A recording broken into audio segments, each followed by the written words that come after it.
the massage table. So really, from the jockey's perspective, this facility really does deliver all the things they need to be able to have them performing in their teachings. Well, how when you first started this event, you wanted to be a money earner to the club, or you were... That's right, Terry. And this area will be so functional. Fantastic facility for race days with the concertina doors, the ability to be able to... Okay, guys, this is Rick, just testing this new thing. So we'll just start now, and hopefully this is working. And we'll see how we go. So look, we've got some problems tomorrow, obviously with the weather, and first up horses and 2-year-olds. So I'll just quickly run through what we're looking at Caulfield. As you know, these markets aren't final, obviously subject to scratchings and all those sorts of things. So look, in race 1, I thought that it looked a nice race. Obviously, Extra Zero came out and looked to be a pretty decent sort of price. Arrogant Easy scratched, so we'll just take him out. He'll come out. Extra Zero is not a horse that really likes the wet though. But it's pretty hard to sort of fold him. He's racing really well and looks to, you know, barrier aside, looks to get into a nice race here. We sort of go down the Tonopah and Every Faith, and they're sort of the horses on the way through. And Tonopah was a little bit lame last start, and Every Faith didn't sort of fire, but I think that they can be forgiven. And obviously Phantom Bruce, a horse that can go quite well also, and I think that he'll run well. So look, it's a bit of a tricky race, but we'll sort of see how we go there. Got some noises happening here. So we've got a blurry screen. So just try and fix that.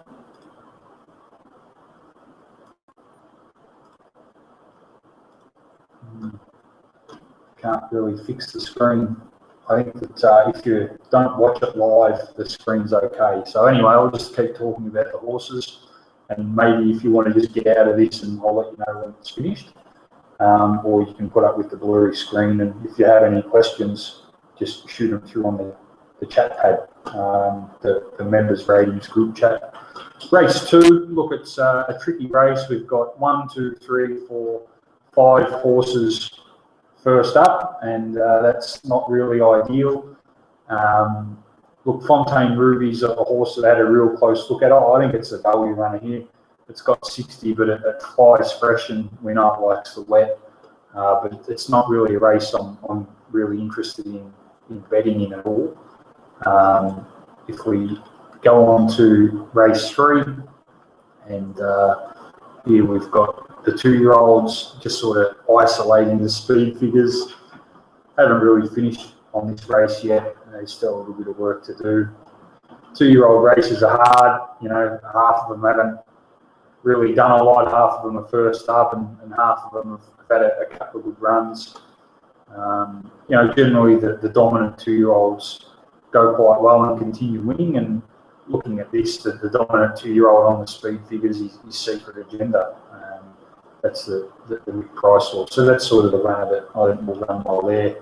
On to the boys, and you know, it's another race where really not much has sort of done anything. So I haven't really paid a great deal of attention to this race. It's too difficult, and you know, of the runners, really none of them have done anything. So we'll pass there. And looking at the next race, we've only got 3 first up runners here: Ladari, Big Memory, and Bring Something. And look, I think that Ladari is going to run quite well. He's a nice type of horse, and as you can see, he's got strong class figures, 120 on speed. He's going to run real well, this horse. So I think that recently Moody's been having these horses resume around 1400 to a mile, and they've been flying. So I think Ladari will go quite well. Down the Red Excitement, who is obviously going quite well, this horse. Whether or not you can get excited about him at $2.30 is another question. And then we've got the next in line, which is Spurtonic, who, look, he went very, very hard last start in Sydney. He obviously won quite well first up at the Gold Coast, and he's been really competitive in strong mile races. So I think that, Red Excitement's obviously going to be hard to beat, but he's just a bit too short. On the next race, race 6, and look, Chautauqua resumes here. I guess his challenge is going to be, can he perform at that level on a wet track if it's wet? I guess we just have to sort of wait and see how this pans out and how the track ends up. So, look, obviously he's rated by the international raters as one of the best sprinters in the world. I think had he sort of got out in that last race when he was beaten by Terra Vista, I think he just about wins. But either way, there's not much between them two, and really there isn't, a lot of talent outside of him. The next best is 118 on speed, and that's a loping.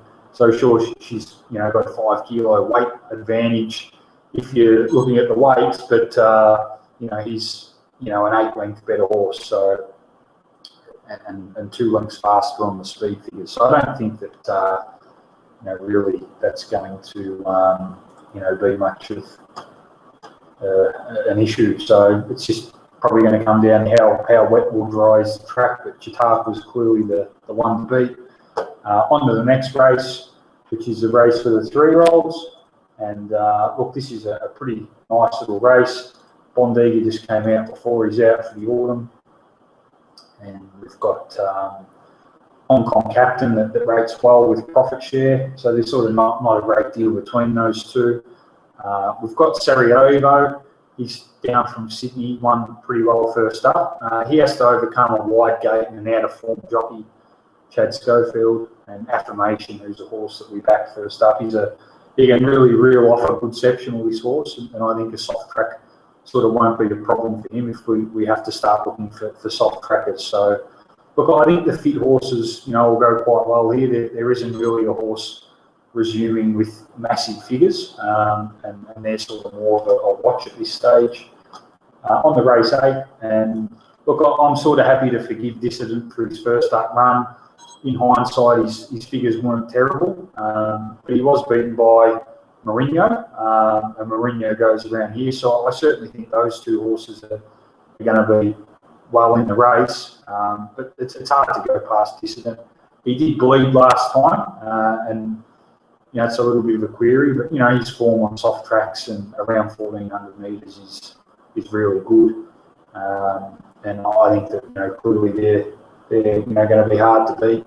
And we've got a couple of horses down from Sydney, horse like Bagman, who ran really well first up. I got beaten up, hit the line well. So they're a couple of big value runners. We've got the 3-year-olds down the bottom.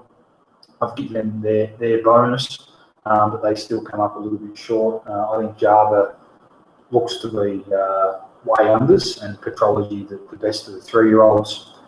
And then on the Caulfield race 9, as you can see highlighted here, we've got 1, 2, 3, 4, 5, 6, 7, 8 horses that are first up, which is always a little bit tricky. Look, the wetter the track gets, the more politeness will come into the race. But if it isn't too bad, I think Girl Guide's one of the best bets of the day. She's 120 on speed. Obviously, she's got the highest class figure there, 106.6. Really good last campaign and still has strong upside.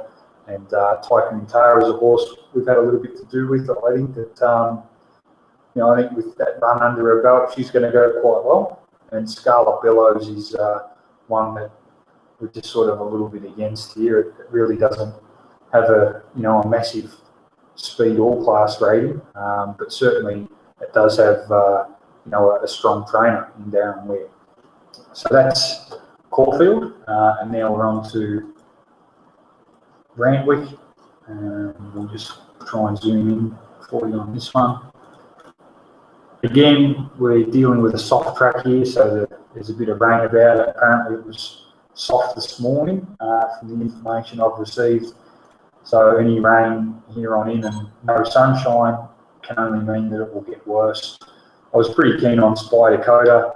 You know, really it's only a benchmark 80, and as you can see there, he's sort of peaked out at 91.5 on class, and he's, you know, a horse that probably still has a little bit of upside. He's not quite there speed, you know, up with Charmed Harmony and whatnot, but you know, that's an overall figure, and I've found hidden points to his form that suggest that he can measure up.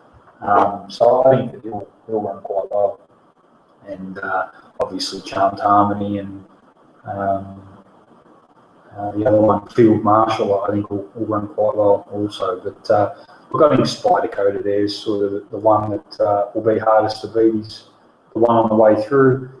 Race 2 at Randwick, and we've got Korobidi here that comes out on top. He won quite well 2 back and didn't win last start, but he just looks to get in really well. He's 117 on speed. He's 4 points or a length and a quarter ahead of Georgie Aeroplane, and he's drawn well. I think that he rates up really strong here to get another good win under his belt. Georgie Aeroplane, look, he opened up quite short on the markets and he continues to drift. I think he'll probably continue to drift. I sort of can't get interested in him around the $2.60 mark. And we've got Last Wish down the bottom, who is a McAvoy runner who I think can go pretty well and looks at another one on the up. But they're sort of the ones I think are the good chances there. Onto the 2-year-old race, again, I've just sort of haven't done a lot here. This is just raw figures, so we'll do some adjustments, but I won't be spending too much time on this race. I'll just wait and see. On the race 4, and look, the runners of interest here, we sort of haven't really got a price about, and one of them is Ray Fontaine, who was really good last start. She's our top raider, just a little bit too short, but she's certainly very gallant, as we know. We've got Territory, who was excellent last start. The horse went to a new level. He's been around a while. Whether or not he can replicate that, I'm not sure, but it's pretty hard to ignore that run. And then out to Bull Point, who's just unders also. You know, he's got, you know, some pretty good figures, and Olam might have him right and McDonald right. So there's a couple of good leads there for that particular horse. But there really isn't a great deal of value around here. There's a few that are borderline. We'll just have to wait and see. But Territory, the fit horse. And the other thing I forgot to mention, he gets the big weight turnaround here also. So I think he'll run quite well. On the race 5, and again, this is a tricky race. We've got 1, 2, 3, 4, 5, 6, 7, 8, 9, 10. The whole field's first up. The ratings spat out First Seal on top. We know she's very classy, and obviously she sort of looks to me as a horse that'll be a big improver, but we don't sort of know about a lot of the others either, do we? One more Zeta, one well down the straight, and I think it's controlled quite well, and you know, it's pretty strong sectionally and whatnot, and I've given that a good little bonus, and can give it a little bit more. But look, First Seal's sort of the one that stands right out. I think Winks, and then one more Zeta, which is pretty in line with the market. I think Moss Fun we're sort of out of line with a little bit, but the other 3 are sort of in line. So we'll sort of wait and see what happens here. As you can understand, there's a lot of unknowns with all these first up runners. On the race 6, we take out Red Excitement. Look, Boban's a horse that goes pretty well, as we know, but there's a bit of a shifty track, and he sort of hasn't fired for a while. You know, Waller's got the top 6 runners. Weary won really well last start. He ran to 125 on speed, 108 class, going really well. He does have a bit of a tricky gait. and has to replicate that run. But it's sort of hard to fault the horse. I thought Ninth Legion, he won really well. He resumed at a new level. They went very hard though, so he had to have been quite forward to produce an effort like that.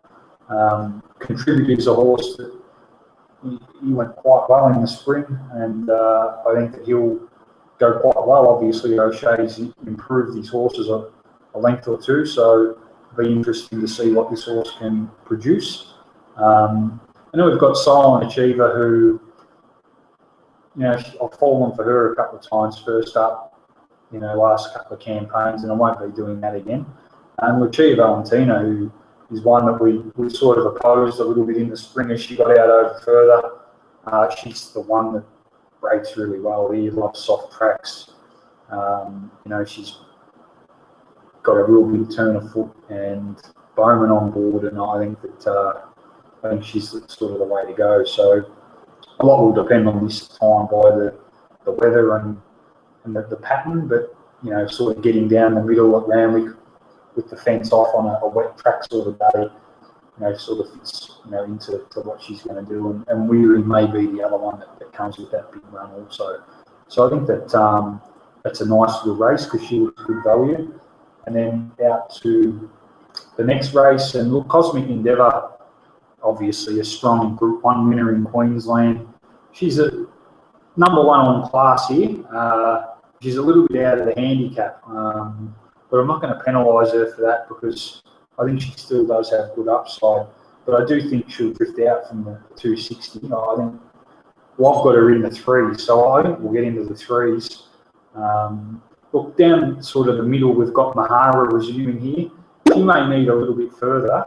And Kathy O'Hara's on board, which probably isn't ideal, but I think she'll go quite well, this Mahara.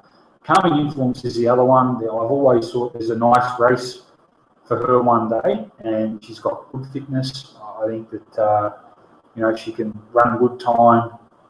She's got a tricky little gait, but I think that she'll go quite well, and obviously Cosmic Endeavour's going to run quite well. And the other one's My Sabille, who just did a lot of racing last campaign, but continued to improve. And as you can see, 101 class figure on the minimum. She's well weighted and obviously, gets in pretty well on the speed also. And she likes the wet. So I think she'll run quite well. And if we sort of go on down to the last race here, I think that it's a tricky little race, but I think I might give this horse here 1 length. Snippets Land, as you can see, it just updates itself there. We whack it in there, it changes everything. And this Snowden runner was brilliant last start in the bush and ran to 112 on speed, did it with 59.5. Drops down to the minimum, comes in about number 1 on speed. It's a horse with upside, so what I do on that occasion is I'll just give it equal to the highest class figure.